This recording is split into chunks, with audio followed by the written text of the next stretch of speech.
So there are 7 things that you're going to want to know before moving to Lexington, North Carolina. In fact, there might be something that totally surprises you, and we're getting after it right now.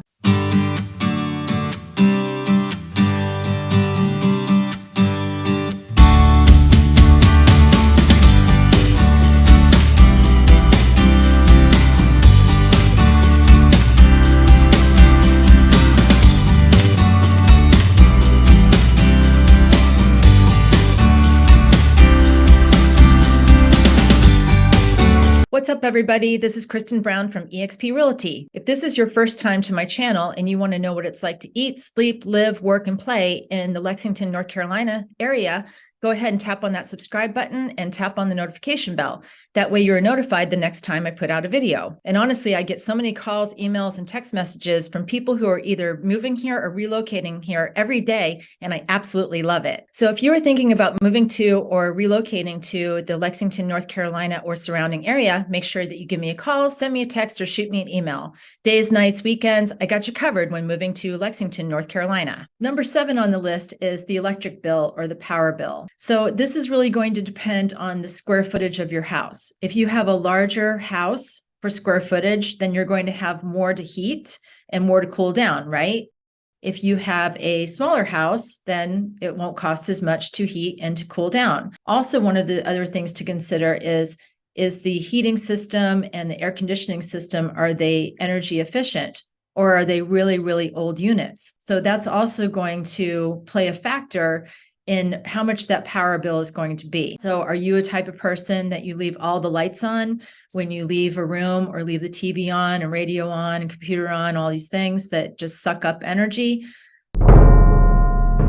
I know that when we moved here from Massachusetts, our electric bill was significantly higher than it is here in North Carolina. We also are conservative with our lights. We shut off lights when we're not in those particular rooms. We shut off our computers, the television when it's not in use, those sorts of things to help cut down on energy cost. A few months ago, there was a rate hike that happened to everybody in the area. And one of my friends he couldn't believe it. He thought, well, why is this happening to me? Nothing's changed.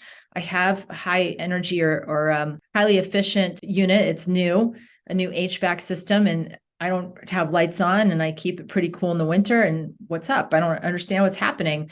So he called Duke Energy, which is one of the power suppliers here in the area, and told them what was happening. So they sent out a person to do an energy assessment on his house to find out if there was any kind of problem. So they went up in the attic, they checked to make sure there was insulation in the attic, that he was using the light bulbs that are the LED light bulbs, and also what he had his temperature set at for his heat and his AC. And they said, nope, it's just nature of the beast. It's just the rate hike that's happened and kind of happening to everybody. And hopefully your rates will go back down. So that's what ended up happening, was his rate did drop after 2 months. But that was kind of a shock when you're used to having a bill that's around maybe between 80 to 120 a month, depending on what time of year it is, and then have it go all the way up to like 150. It's really a huge shock. The same thing happened to us. So usually in the cooler months, we're around $90 a month for our electric bill. And in the winter, it's when it's a little bit more expensive. It's about 120 a month. For us, this is still significantly less than what we were paying up north for our electric bill, or even down in Florida, because we don't have to run the AC all the time here, and we don't have to run the heat here all the time. Number 6 on the list is the internet. Here in Lexington, you have some choices. You got Spectrum, you got Kinetic, and also AT&T. So it just depends on where you are in Lexington. It's a spread out area of depending on if you're in the city or the county. For me at my house, we have Spectrum, and we pay around $55 a month, maybe $60 a month. And that's because we need to have a quick upload and download speed. My husband works from home and I have a home office, and we can't ever be without the internet. Since we've been living here almost 3 years now, we have lost or had the internet gone down twice. So it wasn't a big deal. Spectrum came out and fixed the problem right away. And we were out for a few hours both times, and we were able to just turn our phones into hotspots and not a big deal. Up north, we were paying about $150 a month in the Boston area for our Verizon plan for the same exact service. So here, having that $100 savings, we can take that money and go buy a lot of wine with that money.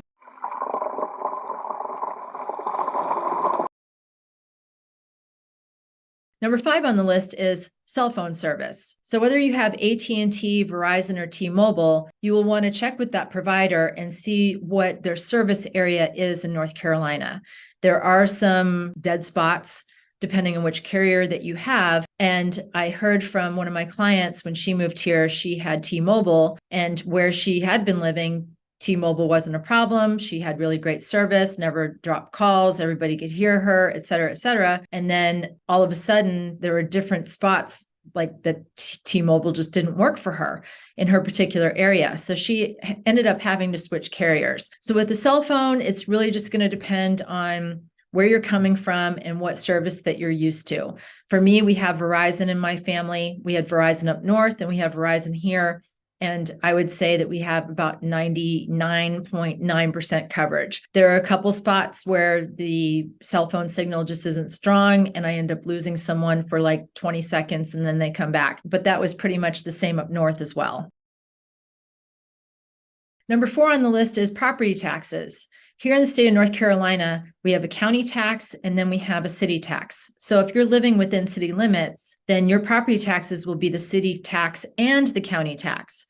If you're only living in the county, then you'll only have the county property tax to pay. And the way that the property taxes work is based on the assessed value of the house. So whatever the tax office says that your assessed value is for your house, then that's what you're going to pay the property taxes on. So for example, my house is about $1,200 a year for property taxes, and we have a 1,500 square foot house, maybe 1,550, somewhere in there, and we live in the county part of Lexington. Compared to moving here from Massachusetts, where our property taxes were about $8,000 a year, to me, that's a significant savings. Also, when we lived in Florida, the way they do the taxes there is a millage rate, plus they don't have state income tax in Florida, which always sounds really good to everybody, but then they get you in the property taxes. So here, even though we have state income tax and we have property tax, I feel like it's really fair that we're not being raked over the coals either way. Up north in Massachusetts, we had a state income tax and a very high property tax as well. So for us, it's been a significant savings just in the property taxes alone. Comment below with your thoughts if you live in a state that does not have any income tax. What is your property taxes like? So property taxes kind of leads me to the next topic, which is school districts. So the school districts who have a very good reputation or who have higher ratings will have those particular houses with a higher price point. And that's because if people have kids and they want to have them go to the best schools, then it's going to drive up the price of those particular houses, which will increase the tax value of those houses as well. So therefore, if the tax value is going to be higher, then your property tax value will be higher than in a different area where maybe that particular school district doesn't have such a great reputation like this other school district has. So one good place to find out about these particular schools is greatschools.org.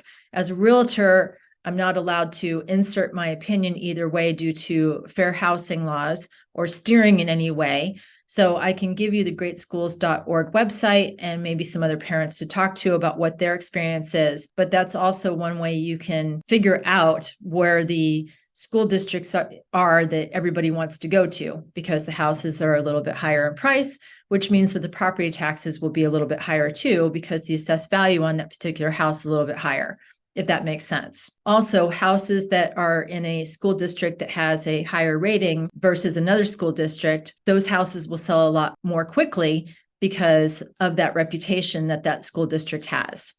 Number 2 on the list is there aren't any tolls to pay. So you can cancel your Easy Pass account or just stick your little Easy Pass in the console like we did. We don't really need it anymore. The only place that I thought I was going to need it was in Charlotte when I went for a conference and I saw that there was an Easy Pass sign and I thought, oh no, I got to take that thing out and stick it on my dashboard because I'm not going to be able to go through this particular part of Charlotte.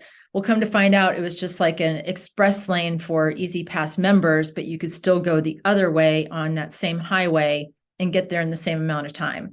So that's also been something that saved us money, is that we don't have those tolls to pay anymore like we did up north. Number 1 on the list is healthcare costs. So if you're a W-2 employee from wherever you're coming from, and that's not going to change, then your medical insurance, if they've already paid for it or paying part of it, that's going to be the same. And you'll probably just need to stay within like a PPO network. No problem, right? If you're self-employed, according to moneygeek.com, that premium is about $428 a month. When I made this video in the spring of 2023, that's what it was showing. But as we know with everything always tends to keep going up. So maybe when you find this video, maybe it will be more than that. At that particular time. I don't know. I don't have a crystal ball. That's just my guess. And with the healthcare here, we have Wake Forest or Atrium, Novant. They've kind of all merged together. That's in the Winston-Salem area. And then in Greensboro is Cone Health.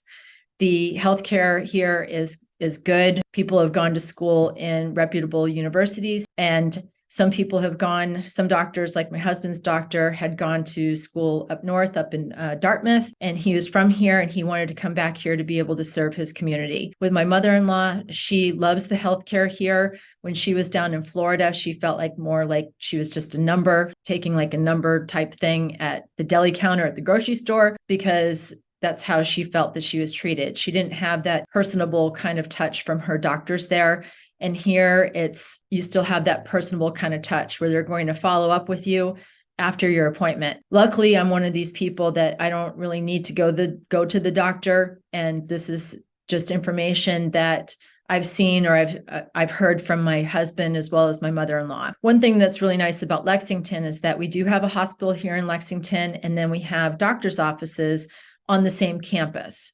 And these doctor's offices look like little brick houses that can be anywhere from a dermatologist to a cardiologist to a pulmonologist or whatever specialty doctor that you need. And then also the hospital is right there. The only thing that I've heard from my mother-in-law that they don't treat at the hospital in Lexington is if you have a heart attack, they'll get you stabilized, so to speak, at the hospital. And then if you need to have any kind of procedure done after the heart attack, then they will move you up to the big hospital in Winston-Salem, which is Wake Forest. Wake Forest Hospital is also connected to Wake Forest University. So it's a teaching hospital as well. What are some other costs that you would like to know about? Please comment below. Lexington and the Triad area in general is bigger than it looks on a map, and finding a spot to land is nearly impossible. All I got to do is hear a few things that you like, that you don't like, the style of homes, where your job is, or if you don't have a job, or if you work remotely, what your lifestyle is like, what are the things that you like to do when you're not working, what do you want to be close to, and I'll know instantly of what area is going to work for you. But the only way I can help you is you got to reach out. Give me a call, send me a text, or shoot me an email. Days, nights, weekends, I got you covered when moving to Lexington, North Carolina, or the surrounding area. Until next time.